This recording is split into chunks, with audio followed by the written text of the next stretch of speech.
What's going on, everybody, and welcome back to my channel, Movie Files. Elliot back again with a brand new TV review, and today we'll be discussing the first 3 episodes of the brand new FX on Hulu sci-fi drama by the name of Y: The Last Man, which the first 3 episodes premiered today. Just got done watching it, and I'm gonna let you all know what I thought about it and if you should give it a watch, all in this spoiler-free review. Before we break it all down, do me a favor and check me out on all my other social media accounts. If you all are new to the channel, well, welcome to the community. Consider subscribing and hitting that notification bell. That way you can get the alert for when I drop new content. If you all enjoyed this spoiler-free review of the first 3 episodes of Y: The Last Man, well, make sure to like and share this review. It helps out the channel so much, but I also appreciate all the support. And in those comments, we got a lot to talk about. Let me know if you read the graphic novel. Let me know how excited you were for this series. But more importantly, once you've seen the first 3 episodes, what'd you think about it? If you were one of those people that read the graphic novel, how similar are the first 3 episodes to the story, to the characters and everything that's going on there? Or if you were like me, who hasn't read the graphic novel,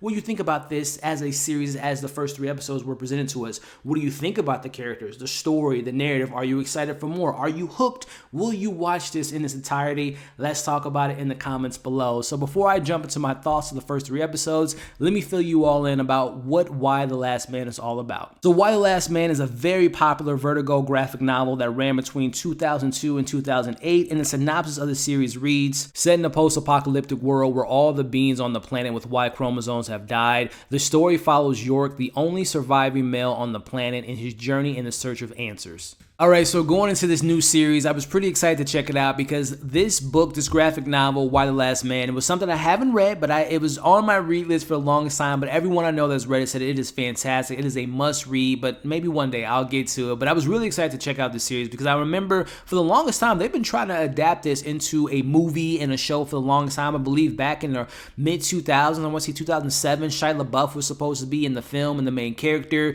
That got canned. It was supposed to be a show in the early 2010s, I want to say 2013, but that got canned. It was supposed to come to FX years ago, but I believe the showrunner left, so they had a bunch of, let's just say it has been a long journey to get to this point, and here we are discussing the first 3 episodes, and I gotta say, it's a very interesting show to say the least. So let me get into my thoughts of episode 1 as it is titled The Day Before, which I think was a pretty good, interesting way to give us the premise of the show, because I'll just say the first episode is essentially a flashback episode, which someone that watches a lot of TV, we know that a lot of shows have flashback episodes, and sometimes they work, sometimes they don't, sometimes I feel like they're misplaced, but I like that this show opens with a flashback because we get to see how all the events kind of took place, who these characters were before the main catastrophic event takes place. So let's get into it. Again, this episode was titled The Day Before as we meet our main characters, which I'm going to briefly go over right quick. Our main character we're introduced to is York Brown, who is a amateur escape artist. I would say he's probably in his early 20s.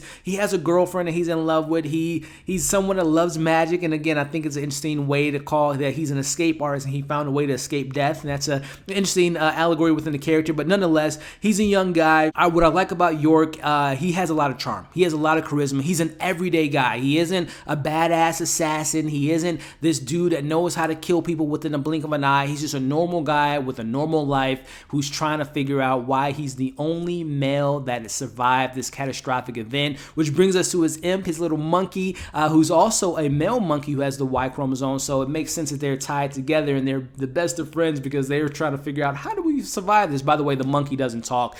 For those that are like, this monkey is involved, this monkey's really cool. I believe it's like an all CGI monkey, and what I do know from the graphic novel, this monkey's a very pivotal part to the story in regards to his relationship with this imp. But we meet that character, but we also meet some of our other supporting characters, like for example Beth, who is the girlfriend of York, and she's a teacher. They're madly in love, and let's just say within this first episode there's something that happens that puts a rift in their relationship. We also meet Hero Brown, who is the sister of York. She is she works as a paramedic. She is in a very interesting relationship that plays out to be very interesting to end this first episode, but she's also someone that's having, she recently has a DUI. She seems to be dealing with she has mom issues. Her and her mom don't really go toe to toe, which brings us to her mom. Heroes and York's mom is played by Diane Lane, who is Jennifer Brown, who is a senator, who is very pivotal to this first episode, as well as the remaining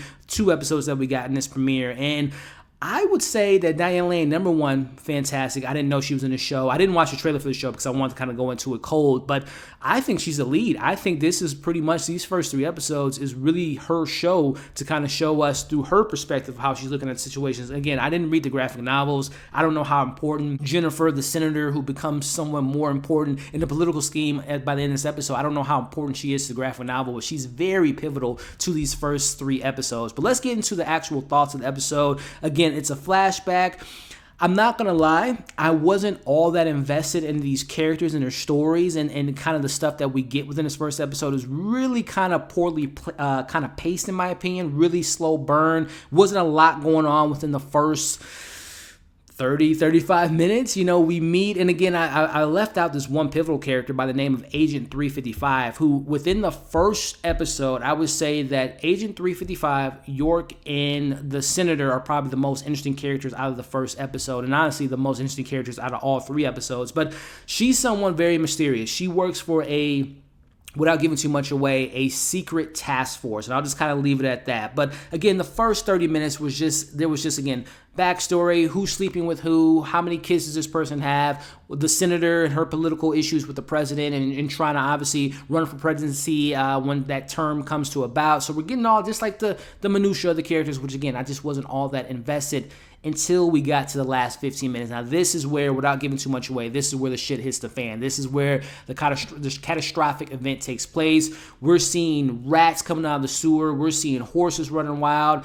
And to see the stuff, it was very disturbing to see when the event takes place. Again, the whole premise of the show is every male with a Y chromosome dies, and seeing this all take place from not only the adult males dying in blood and the grotesque nature of their deaths, but it got really emotional because we're seeing, kid male teenagers and little kid, boys die. And that was like very hard to see, seeing the mothers' reactions to their husbands, their sons, dying, the animals dying. It was very kind of disturbing to see all that take place. And that's where I was like, okay, now I'm really invested in seeing their reactions, the women's reactions to all these, the men in their lives die right in front of them, was really emotional. So that was where I was like, okay, now you got me intrigued, because those first 35 domestic issues that we were dealing with, which by the way, goes back to me liking the last 15 minutes. One of our characters who's involved in a pretty interesting relationship, Hero's character, what she does was like, oh, well, this happened before all that took place, so that's something that's going to mess with that character's head. So I would say, as a premiere episode go, it was fine, but it was a great way to kind of hook you in once you see how all those tragic events takes place. Which brings us into the second episode, which was titled, Would the World Be Kind? Now, this was an episode that poses the question, there's certain women that survive, all the women are very shook up, and this is we're looking at the days after, the weeks after the event takes place. And one of the quotes from this second episode is, without men, there is no future. So this episode really kind of focuses again on the senator, who now becomes the president of the situation, played by Diane Lane, who again, she's so fantastic in the show. She is stealing every scene, and she's just so great. She has this one moment where she gives a speech to get everyone encouraged. Diane Lane is always perfect to me. But again, just seeing the dynamics and seeing the politics come into play and how people feel about certain people being in power was very interesting. But more particularly in the second episode, again, seeing the days and weeks after what happens with this catastrophic event, one of our main characters, Agent 355, she fills in our president now, the Senator Jennifer, in regards to who she works for and what she's been doing, how the president knows about this secret task force, but now the senator will be informed about this information. They kind of work within the shadows, and I'm really curious to know more about this secret task force. But kind of moving on, again, Diane Lane becoming the president at this point, and seeing her being challenged throughout the episode, seeing people challenge her abilities to get things done, to evacuate people out of New York, which is our main setting in the first 3 episodes. We see that she wants to look for her daughter, which some people are like, well, why are you being able to use resources to help your family versus our family? So a lot of that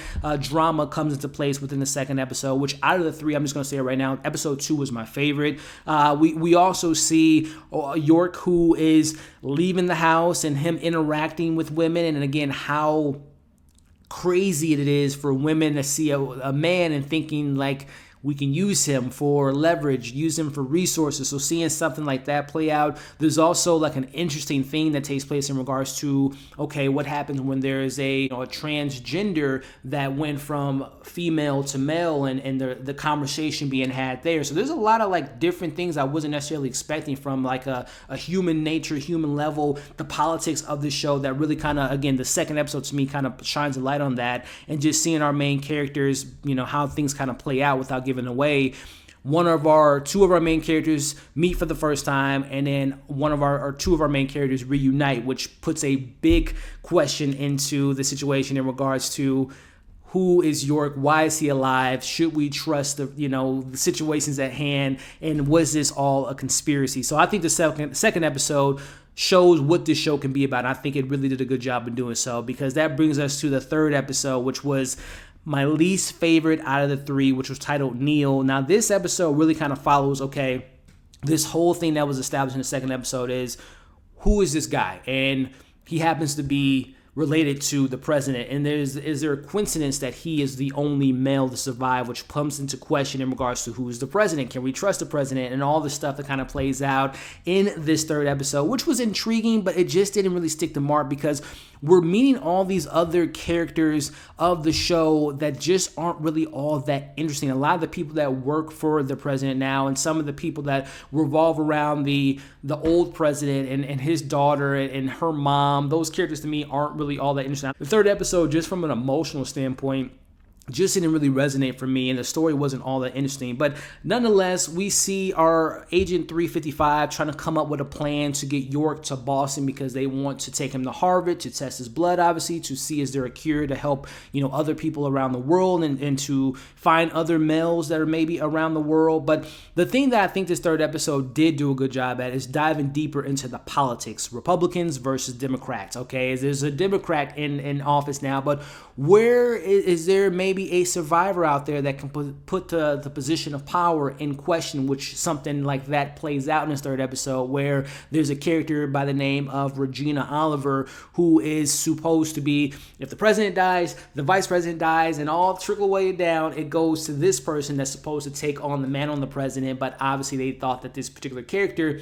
was dead, but what if she survived? So we're seeing that kind of play out within this third episode, and we're seeing people starting to split up and to go against their survival and try to help the world and try to find answers to more about, like, if this really happened in the real world, people's conflict of interest and their political positioning and their belief systems really start to come out, and you start to see the ugly nature of some of these survivors. And you can see how this can become a big issue amongst the women that are the survivors. So I like that element of this third episode, but unfortunately, just the way it kind of all the pacing of the third episode just felt a little bit off. It was really boring, if I'm being honest. We do end the episode with one of our characters, A33 or A355. She's someone that can do the things that people might not be able to do. She gets her hands dirty. I'll just kind of leave it at that. So she's willing to do anything. And that was an interesting way to end the episode, as we kind of go on this journey to getting York to Boston to test his blood and all the different stuff. So again, out of the three episodes, episode 2 was my favorite. Episode 1 was an interesting way to introduce us to the characters, even though I found it to be not that compelling until we got to the ending.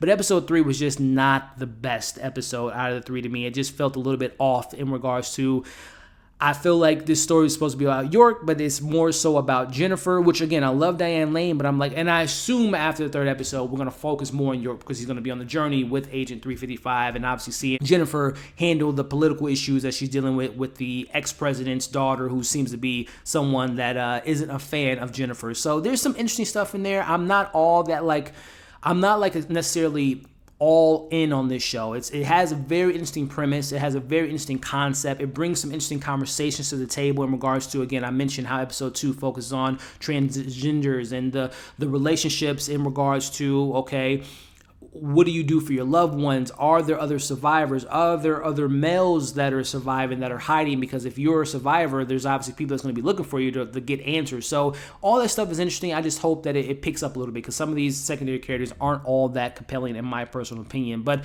nonetheless, I enjoyed the first 3 episodes for what they were. I'm just not blown away from all the stuff I heard about the graphic novel. I haven't seen anything quite yet in the show. It's just like, oh, this is a must-see series. But I enjoyed it for what it was. But those are just my thoughts on the first 3 episodes. Non-spoiler, of course. But my question for you all is, what did you think about the first 3 episodes? Your pros, your cons, your favorite characters, your least favorite characters, your thoughts, your theories for what you hope to see. Again, if you read the graphic novel, how similar was it to that? How different was it from that? And if you're like me that hasn't read it, what did you think about this 3 episodes as a whole? And let's talk about it in the comments. I always let you all know, or ask the question to you all, do you want me to cover this on a week-to-week basis? I believe this show is going to be coming every single Monday. I believe the first season is going to consist of only 6 episodes. The head writer, the showrunner, has said that they would like to do 5 seasons to tell the story. But let me know if you all want to go on this journey for Why the Last Man, and we can break this down every week. So let me know in the comments. Of course, if you stuck around to this point in the video, I appreciate you. Make sure before you leave to like, share, comment below, subscribe to the channel if you haven't already, and hit that bell. That way you don't miss any of my other content. Hope you all enjoyed this review. Hope you're staying safe, and we'll see you on the next video.